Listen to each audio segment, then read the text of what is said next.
Welcome to Light Hat Security. We now want to introduce you to something called social engineering. Despite what it might sound like, it's not the process of making the next Facebook or Instagram. It's actually a powerful technique many hackers use to acquire sensitive information. Also, it doesn't require much, if any, technical skill and is used in over 65% of all cyber attacks.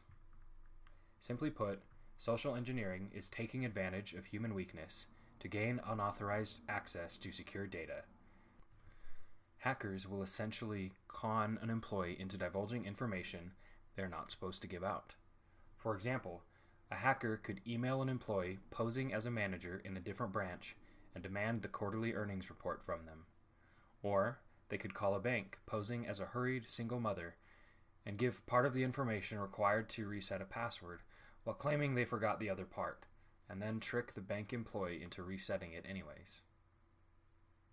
Here's a specific example from Chris Nickerson, founder of Laris, a Colorado-based security consultancy, which conducts tests for clients using social engineering techniques to see where a company is vulnerable.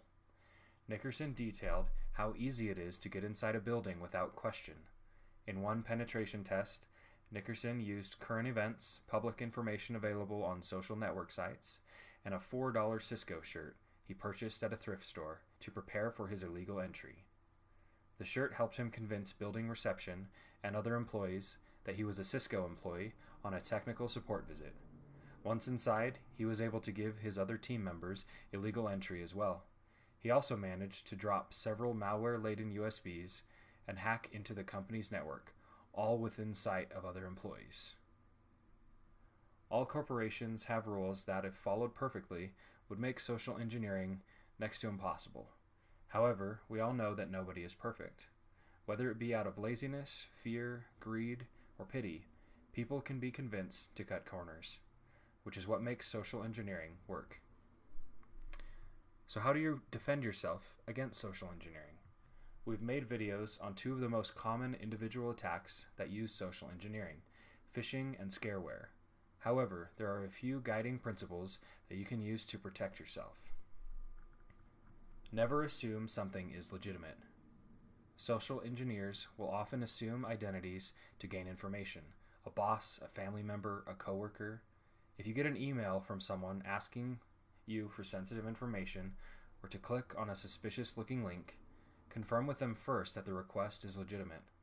For example, if you get an email from your brother asking you what street you both grew up on, call or text him and make sure that he's the one asking, not someone pretending to be him. Never give out usernames or passwords. No matter the circumstance, never give out your username or password over email or the phone. Companies will never ask you for them, so if you get an email that looks exactly like an email from Facebook or Wells Fargo saying that you need to input your password to make security updates or privacy changes, assume that it is from someone who wants to steal your account. If something seems too good to be true, it probably is. One of the most well-known examples of this principle is the Nigerian prince scam, where someone emails you claiming to be a Nigerian prince, and that the only thing keeping him from his inheritance of millions is a small bank transfer. This person claims that if you will wire them a small amount of money, they will be able to pay you back 10 times over with their inheritance. This is a scam, and they will just disappear with your money. Just assume that if something is too good to be true, it probably is. Be careful and use your best judgment is our final tip. It's difficult to state the many, many ways that social engineers can attempt to steal information, and new methods are being developed all the time. One of the best things you can do to protect yourself is to be cautious and rational with your online actions. Use common sense, be careful, and you'll be a lot safer.